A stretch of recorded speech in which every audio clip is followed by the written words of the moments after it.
Previous sessions तक हमने calculus के अंडरस्टैंडिंग या deep understanding of the calculus के लिए ट्रिग्नोमेट्रिक्स को स्टार्ट किया। ट्रिग्नोमेट्री क्या है, फंक्शंस क्या हो सकते हैं, और इसी तरह से हमने लास्ट सेशन एंड किया कोऑर्डिनेट या कोऑर्डिनेट सिस्टम के लिहाज से। इस सेशन पे हम डिस्कस करेंगे कि इसी कोऑर्डिनेट्स में या कोऑर्डिनेट के अंदर मल्टीपल्स वैल्यूज़ लिखी जाती हैं यूनिट सर्कल को इस्तेमाल करते हुए। अब हम उसमें जब डिग्रीज़ वैल्यूज़ लिखते हैं या रेडियन में वैल्यूज़ लिख रहे होते हैं तो उसकी वजह क्या होती है या क्यों लिखा जाता है, किसी रेडियन वैल्यू को डिग्री या डिग्री वैल्यू को रेडियन में कैसे कन्वर्ट किया जाता है, वो सारी चीज़ें हम इस सेशन पे डिस्कस करेंगे। तो इसी तरह से जुड़े रहें। इससे रिलेटेड प्रीवियसली तमाम वीडियोस मेरे यूट्यूब चैनल पर मौजूद है। फ़ाद हुसैन CS सर्च करने के बाद आप मेरे यूट्यूब चैनल पर आएंगे, इसके प्लेलिस्ट पर जाएंगे जहाँ डिफरेंट डिसिप्लिन्स की वीडियोस मौजूद है। विद ईज आप इन्हें वॉच कर सकते हैं, जबकि इन वीडियोस पे इस्तेमाल होने वाले content related material which mean presentation, slide code, ये तमाम चीज़ें मेरे ब्लॉग fahadhusaincs.blogspot.com पर है। तमाम मटेरियल को फ्रीली डाउनलोड करके यहाँ से यूज़ किया जा सकता है। तो चैनल पर अगर नए हो, चैनल को सब्सक्राइब नहीं किया तो ज़रूर सब्सक्राइब करें ताकि इसी तरह की चीज़ें बर वक्त आसानी के साथ आपको मिलती रहें। अगर आप R programming for the complete data science and machine learning पे इंटरेस्ट रखते हैं तो आई एम प्रीटी श्योर कि ये कोर्स आपके लिए बहुत ही यूजफुल साबित हो सकता है, जो कि मेरा Udemy पे लाइव कोर्स है। 10 आवर्स प्लस ड्यूरेशन पे ये बेस करता है and I am pretty sure कि अगर आप इस कोर्स को कंप्लीट विद इंटरेस्ट देखते हैं according to the practice questions and exercise, so I'm pretty sure you can start your career as a data analyst or the data science in any form. तो understanding of the coordinate system के लिए मैंने math is fun की sites को use किया। That's a very important sites to understand in a form of the visualisation. इस वक्त हम एक यूनिट सर्कल को इस्तेमाल कर रहे हैं। यूनिट सर्कल का मतलब ये है कि एक ऐसा सर्कल जिसका रेडियस 1 हो, यानी इस सेंट्रल पॉइंट से लेकर इसके इस आर्क तक यानी इस आउटलाइन तक का जो रेडियस है वो 1 है, जैसे आप देख रहे हैं यहाँ पर इस वक्त लिखा आ रहा है।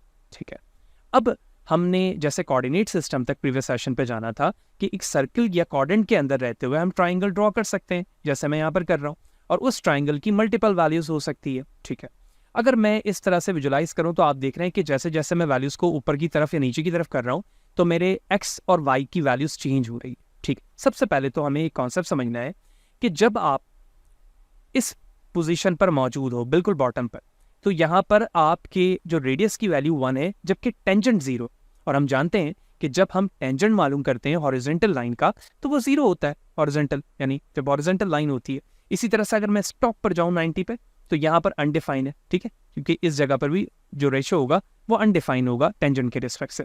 राइट, अब अगर मैं इस तरफ ट्राइंगल को रखूँ, ठीक है, I am going to zoom it now, तो यहाँ पर जो ब्लू कलर है वो रिप्रेजेंट करता है कॉस थीटा को, जबकि जो ग्रीन कलर है वो रिप्रेजेंट करता है साइन थीटा।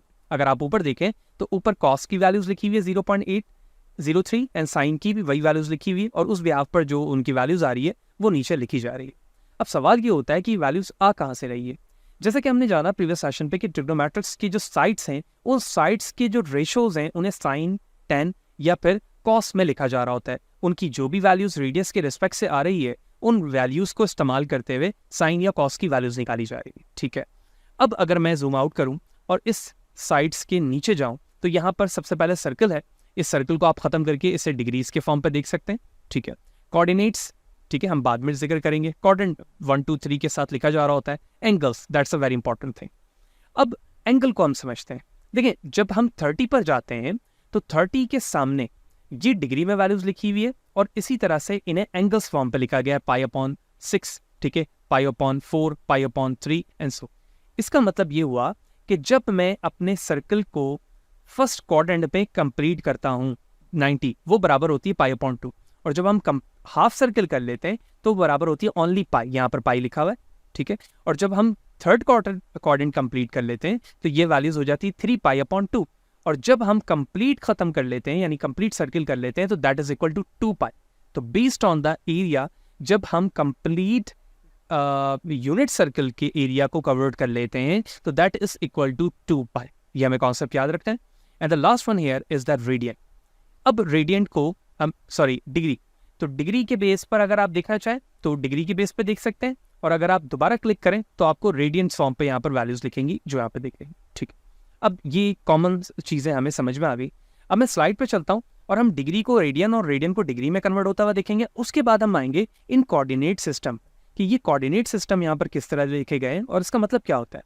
राइट, ओके, तो यहाँ पर मैंने सेम इमेज को अटैच किया हुआ है जो कि अभी हमने उस वेबसाइट पे देखा है। अब जो रेडियन को कन्वर्ट करने का फॉर्मूला है ठीक है। अगर आप किसी वैल्यू को रेडियन में यानी डिग्री से रेडियन में लाना चाह रहे हैं तो जो वैल्यूज आपको दी गई है आप उसे यहाँ पर लिखेंगे।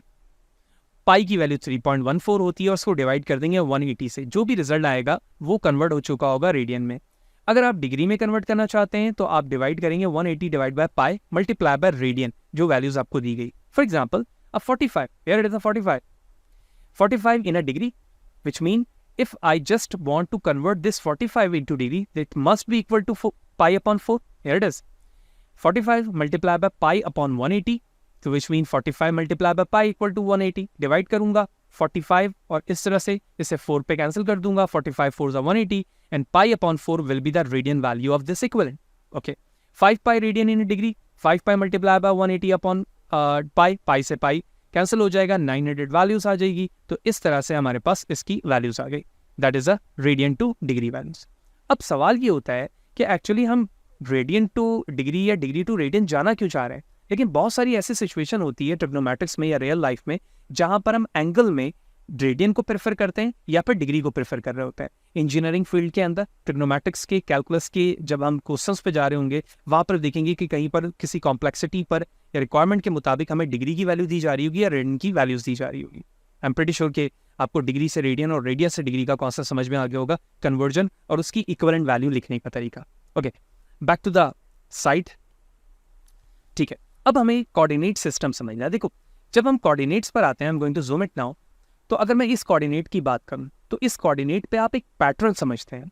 ठीक है, अब ये पैटर्न क्या है, अगर आप गौर देखो तो इस जगह पर यहाँ पर आप पैटर्न देखोगे ना, अगर ये तो यहाँ पर लिखा हुआ है √3/2, फिर ऊपर लिखा हुआ है √2/2, फिर ऊपर लिखा हुआ 1/2, उसके बराबर में लिखा हुआ है √3/2, फिर लिखा हुआ है √2/2 और उसके बाद लिखा हुआ 1/2, यानी इंटरचेंजेबली साइड की वैल्यूज यहाँ पर लिखी जा रही है। ठीक है, अब ये वैल्यूज किस तरह से आ रही हैं, अगर आप इस x की ये वाली वैल्यू देखो तो ये फर्स्ट जो वैल्यू है ना पाई √3/2, ये हमारे x की वैल्यू होगी और 1/2 जो है वो y की वैल्यू होगी। तो जब मैं यहाँ पर आ रहा हूँ तो y की वैल्यूज क्या आ रही है, ठीक है, हाफ, और ये जो वैल्यूज है ना जो x की है वो √3/2 है। और जब आप √3/2 को कैलकुलेट करेंगे एक्चुअली वो वही वैल्यूज आएगी जो इस वक्त इस एंगल में यहाँ पर शो हो रही है। जब मैं इस तरह से ग्राफ को चेंज कर रहा हूँ ना ये इस तरह से, तो जो वैल्यूज नीचे आ रही है एक्चुअली वही वो वैल्यूज है जो कोऑर्डिनेट्स फॉर्म पर लिखी गई है। ठीक है, I am going to prove it now ताकि इसकी अंडरस्टैंडिंग मजीद आसान हो हमारे लिए। इसके लिए मैंने गूगल पे यहाँ पे कैलकुलेट कर लिया √3 डिवाइड बाई 2।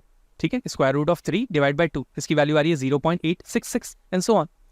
और अगर मैं यहाँ पर आऊँ तो इस पॉइंट पे आप देखो नीचे जो वैल्यूज ब्लू कलर में लिखी आ रही है वो आ रही है 0.866 और उसके कोऑर्डिनेट्स में वैल्यूज लिखी हुई है √3 डिवाइड बाई 2।